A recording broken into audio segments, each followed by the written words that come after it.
You're listening to Stimulus Tech Talk, a conversation-based podcast created by Stimulus Technologies that covers a range of topics related to business and technology.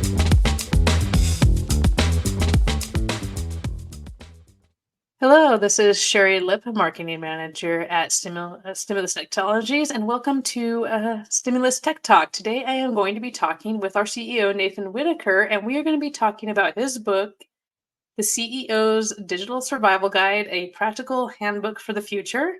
I have it sitting behind me, so hopefully I got that title right. Welcome, Nathan.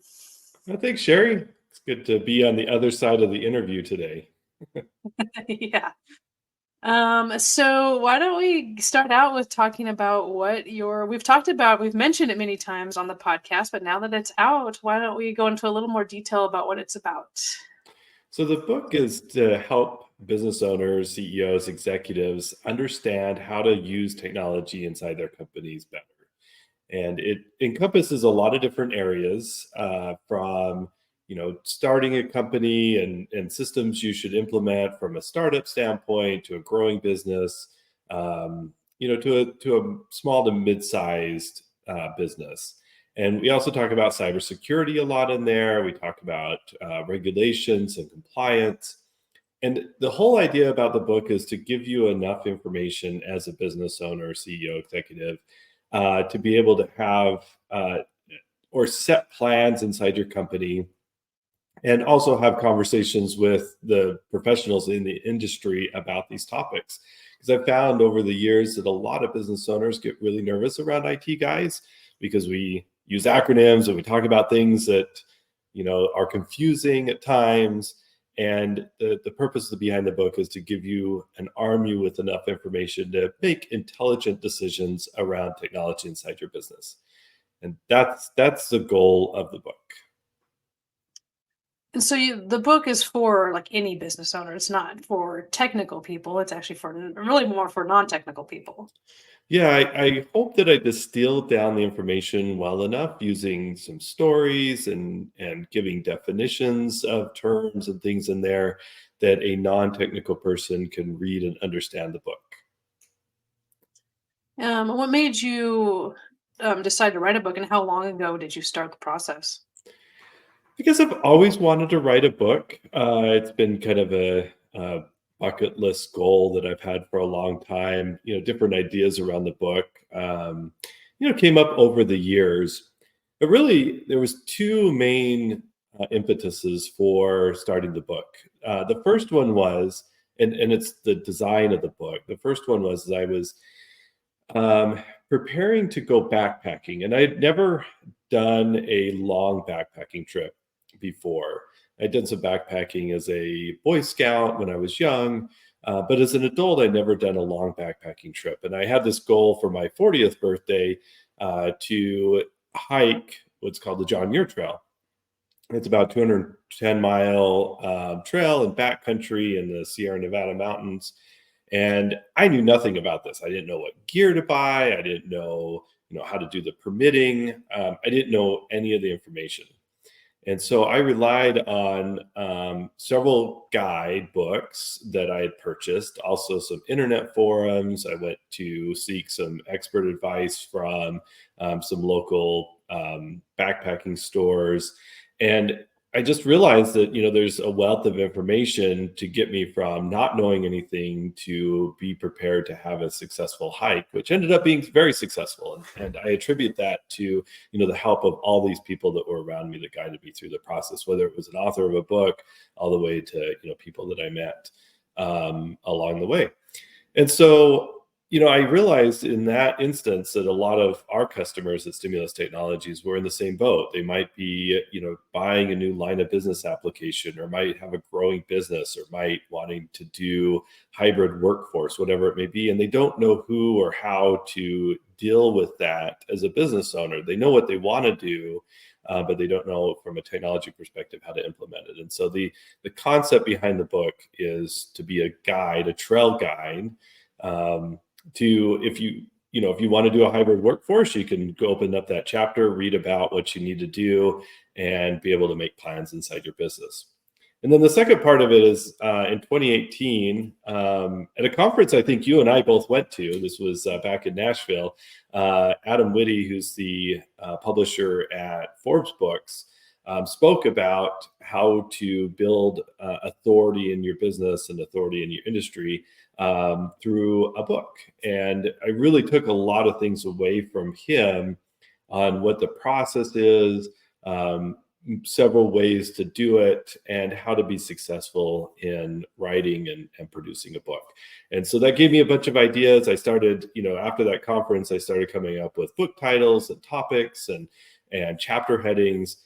And that was really the start of the process. But that was 2018. The book just got published this year. So as you can see, it took, 5 years to get from idea to published. And what kind of steps did you have to take? I mean, I know you're sharing your expertise as as an expert in this field, but what kind of steps did you have to take to get the information, make sure you're talking about the information you want to talk about and putting it together, before you actually started writing? So one of the things that I did, kind of a two-step process. One of the things I did is just brainstorm about the different topics I wanted to discuss in the book. And I just took a notebook out and I just started brainstorming on main topics, subtopics around those main topics, and just started writing them out. And a lot of those actually ended up in the book in the end. And they were things that, I'd get questions on for business owners all the time, things that I run into in the industry. And that's what got me to, this core idea behind how the book would be laid out. And then when I finally chose a publisher, I sat down with a writing coach and we developed a detailed plan on what information in each one of those subsections would be, kind of the layout of information that would be in the book. We made some decisions. Like if you look at the book, there's questionnaires that are in there, self-surveys, there's definition sections, and all that came about when we were doing, the book plan. And that helped really, set an outline. So when I started writing, I knew like, okay, well, this is a chapter I'm going to be writing about. This is a topic. And then I could either research on that topic, which I had to do some research on it, or, I could just start, writing and doing what I needed to do. And so that book plan really helped define, what I was writing each time I was writing in the book. How, you're running a company too. How much time did you have to kind of budget time for it and, make sure you sat down a certain amount of time each day or each month, each week? So great question. So I work a lot, obviously, and I have a busy family life and, personal life and things like that with other activities. And so, doing something that's, really important for me, but it isn't like pressing. Nobody's calling me every day and saying, "Hey, did you write in the book? Did you write in the book?" And whereas with customers or employees or whatever it may be, there's a lot of interaction that's trying to demand my time. And so I found that I had to schedule that time out. I blocked out before the workday started about 45 minutes every day. Sometimes I wasn't able to get to it, but most of the time I would take that 15 to 45 minutes, depending on the day, and just wrote for that period of time or did research. And sometimes it was just writing a few sentences. Sometimes it was research. Sometimes it was a few paragraphs, but it kept a consistency going that I was writing every day. The other thing that really helped is with my publisher, they set me up with a writing coach that I met with weekly. And so when I met with Susanna on Tuesday morning, I knew that I had to have something written for her to review and for us to discuss. And so it was like a checkpoint every week that, okay, I had to get something done, else that money I'm paying to have this writing coach meet with me was kind of useless. It was a waste of time. So it really helped having that scheduled and also some accountability to a coach to get that done, and also to bounce ideas off of. Susanna, my writing coach, did a great job answering questions I had, especially, how to reference materials that I was bringing in from the outside, some research, some ideas on layout and topics. And And then she wasn't technical. So as I'm explaining these highly technical things, she bounced back at me and says, I don't understand this that you're trying to write. It doesn't make any sense to me. And so I had to go back and, rewrite things to make it more understandable from a non-technical standpoint. And so, and this is kind of more for people who, other business owners or experts in their field who might be looking at writing. When you're working with Forbes, they're geared towards people like you writing a book.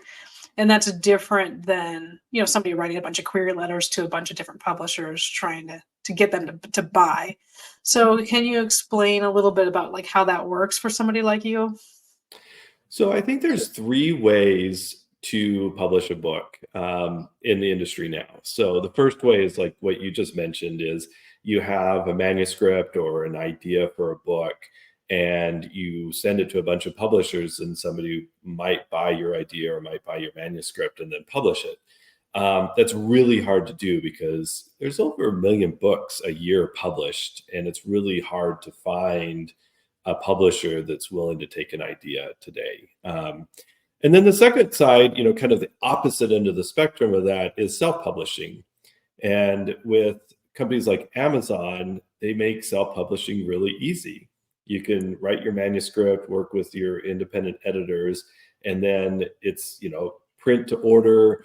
You can publish yourself, and it's really easy to get a book out there with the tools that are available now.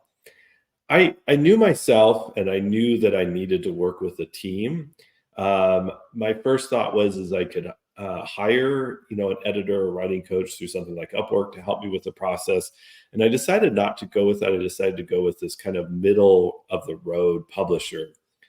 Forbes Books and Advantage Media, they're kind of one and the same company. They have a really good process that I found for professionals that are looking to write, nonfiction, very specific books for their industry. And they have a great process. There are other publishing houses out there very similar to them that have come up over the years. I interviewed several, and I decided to go back to Forbes, Adam Woody's company, the one that I heard, because I felt like they really had a very detailed process. Their pricing to do it was fair. But to be realistic, I paid for this. I wasn't paid to write the book. That's something that you think about, like, oh, you hear about J.K. Rowling, having this, big upfront, check when she wrote their books or her books, or other authors that are probably getting checks cut to them, like a Simon Sinek or Malcolm Gladwell. They're getting paid upfront, kind of a bonus to start, and then they're paid for the royalties of the book after the fact.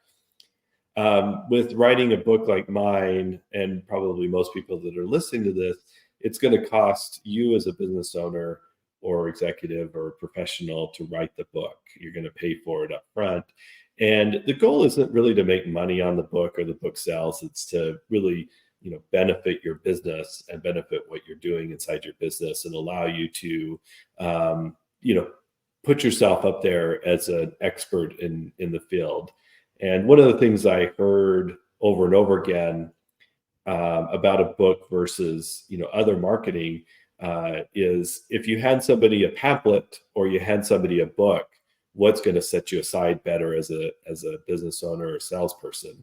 And obviously, having a book is much more powerful than having a pamphlet to hand somebody. And, we keep books. I mean, you look at the bookshelf behind me, I have, a couple hundred books between my couple of bookshelves that I have back there. Different speakers I've heard over the years, business writers that, I've used to develop my company. And it really is something I hold on to them, and I refer back to them. If I remember, I'm interested in this topic or researching this topic again, maybe on marketing or on business development. I grab a book that I read 10 years ago on, like the E-Myth book or whatever it may be. And books are, invaluable from an authority perspective and a marketing perspective, and people keep them for a long time. So again, Forbes Books did a great job. I love their process. It isn't cheap to do it by any means. But I think it's a good system that they have. And there's many others out there. I just recommend, if you're interested in doing it, is interview a few, look at reviews of working with a company. And then, the team that you're working with is really important. I really enjoyed working with Susanna, my writing coach. She was a great help. Just like anything you do with coaching, you got to make sure that you interact well with the person you're working with.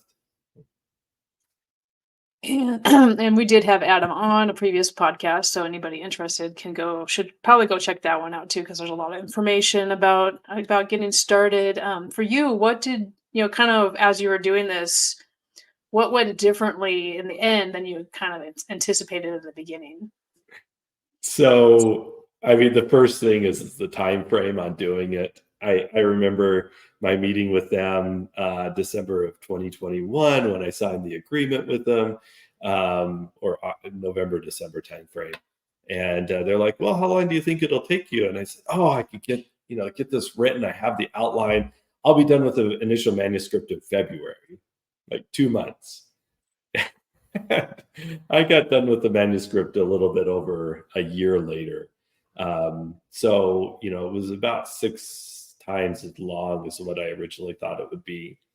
And, some of it was just life gets in the way, a lot of different things were happening, business and professionally and personally.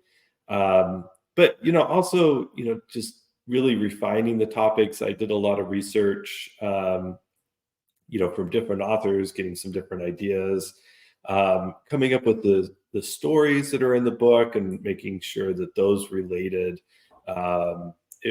It was very time consuming, but it was very rewarding because it allowed me to really synthesize what we do as Stimulus Technologies down on paper.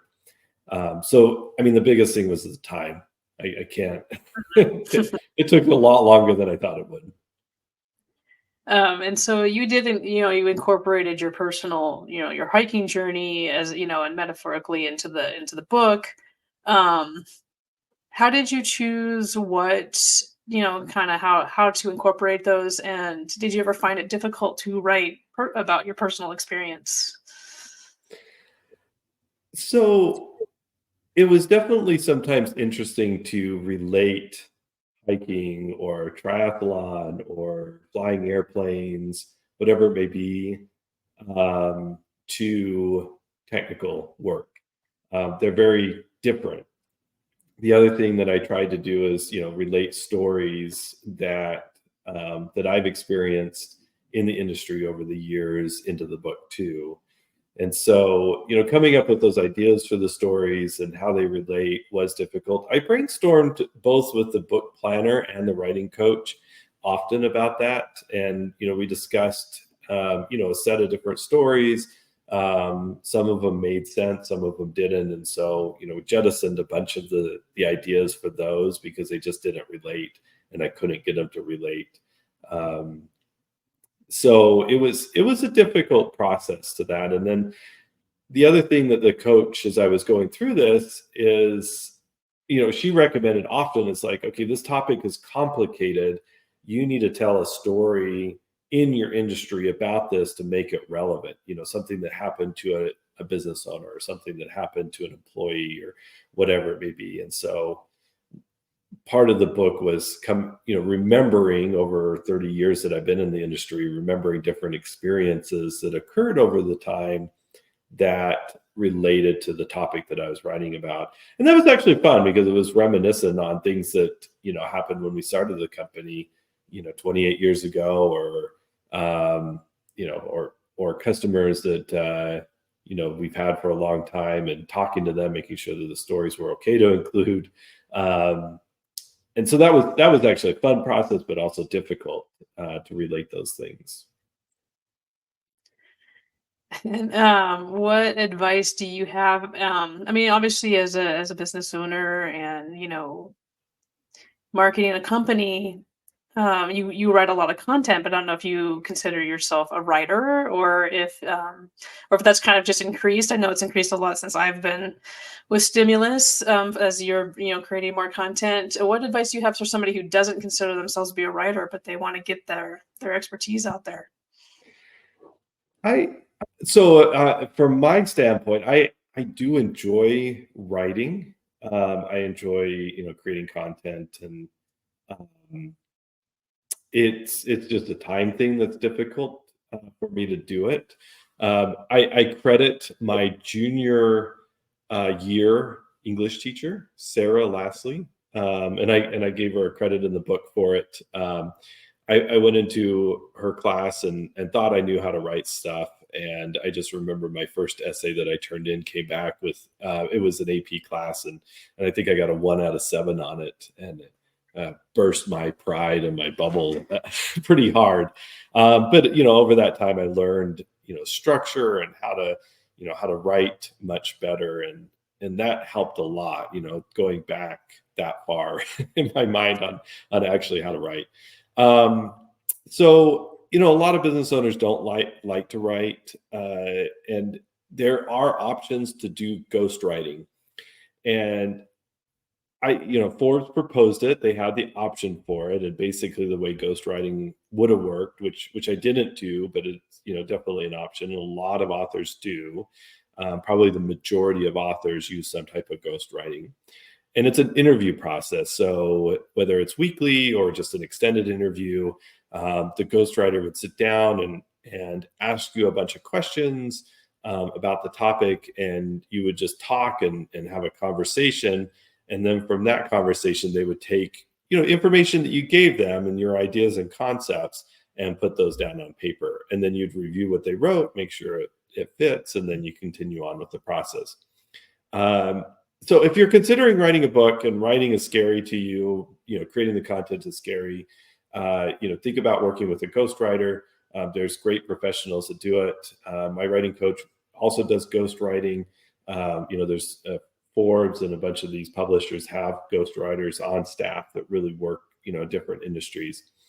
I felt like my topic was very technical. And so finding a ghostwriter that could understand and put those technical concepts on paper would be difficult. So, in this sense, I felt like I needed to write this on my own.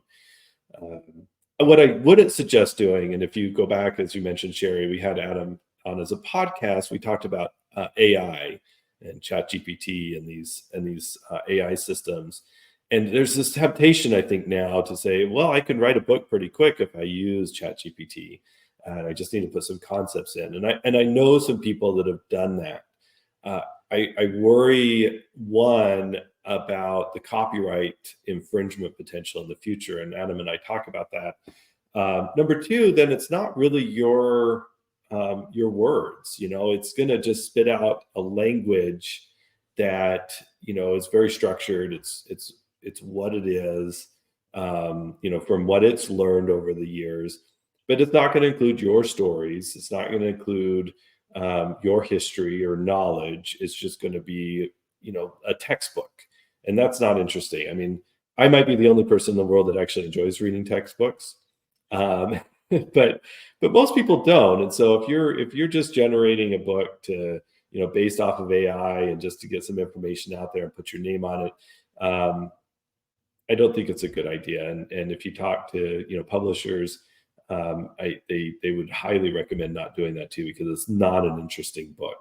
And it might not be, legal from a copyright perspective. That's going to have to be resolved in courts over the years. But right now, there's that desire to do it. I highly recommend not going that way. So if you can't write or don't want to write, use a ghostwriter, and there can be a lot more personality built into it that way. Yes, definitely. And we definitely have some topics on AI. I know as somebody has uploaded into Amazon myself, they now ask you if you have any generative AI in your material. So yeah, it's definitely it's an evolving topic. And one last question, do you think you'll write any more books in the future? I do plan on it. My last conversation with Susanna was about future topics. So there's a few chapters in the book that we talked about expanding, especially company culture, hybrid workforce, dealing with remote employees and building that culture as a remote work. So that's definitely an idea that I'd like to expand on. It might not be a 320-page book like the CEO's Digital Survival Guide, but that's I think an important topic that a lot of businesses are dealing with, and you see this like whipsaw that's happening in the industry now that, we sent everybody home because of COVID and now we're doing hybrid. Now we want everybody back to the office. And I think a lot of that is because business leaders are struggling on how to manage a workforce that is all over the place. But, like our company, we have 75 employees in 5 different states. I have workforce remote from where I'm at, no matter if they work from home or work in the office. So this is a thing for a growing small business that you have to deal with, I think, as a business owner. So that's a topic. The other thing is I went through a big change in my life over the last 12 years or so, through exercise and triathlon and marathoning. And I've learned a lot that, might be interesting for me. It might be a book that I'm the only one that would ever buy, is kind of the journey of, how to balance, maybe that's not the right word, but, how to manage all the demands that are placed on us as CEOs and executives inside businesses. And, just from my experience, what I've done that's been moderately successful. So that's another topic. But yeah, I definitely do. Now you, Sherry, you've written a couple of books. Why don't you, I know this was about me, but why don't you talk about yours a little bit? What have you done? So I've written 2 cookbooks. So there's for a special diet, as I have Crohn's disease. So I went the total self-publish, wrote, my husband edited it and I uploaded it into Amazon, like you talked about. And it's a learning process too. As soon as you're done, you're like, oh, I would have done all these things a little bit different, but that's why you write another one. So, but I am working on, more of a personal story book, which is kind of intimidating. That's why I was asking about the personal aspect. It can be a little bit like you're putting it out there, but yeah, it's an interesting process as far as like the time and kind of getting that self-doubt and sometimes in there and then But getting it out and getting a good response is the reward. it's led you on, interesting point. It's led you on some avenues that you've spoken at conferences, and had some opportunities that you may not have had if you hadn't have been out there, as a published author, giving Mhm. you some opportunities you hadn't had before, right? Yep, exactly. And that is, you're right. I mean, the the people who become bestsellers, especially in the nonfiction world, it's it's hard to do, but you're getting it out there so that you have that piece that says, I'm an expert on this topic, and I've put the effort into doing this. I think that's a big thing too, because that means shows you that you have the passion for what you're doing.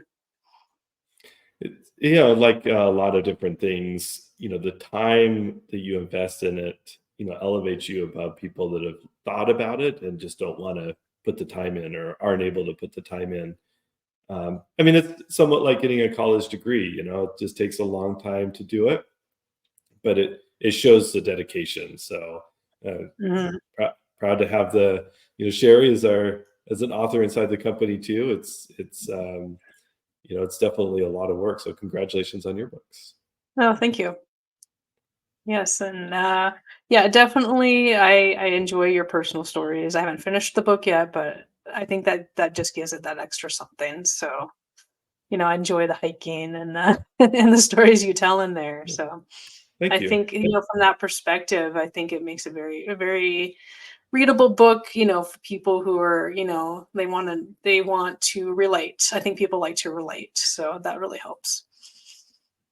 Yeah, I doubt there's anybody else in the world that relates to some of the craziness I do in different areas, but everybody has. I don't know any business owner or executive or anybody in general that doesn't have some type of hobby out there. And so if you're not into backpacking or triathlons, you have your own passion, whether it's, motorcycle racing or, fishing or whatever it may be, relating those passions to the work that we do, I think is really important. So that was what was fun about it too.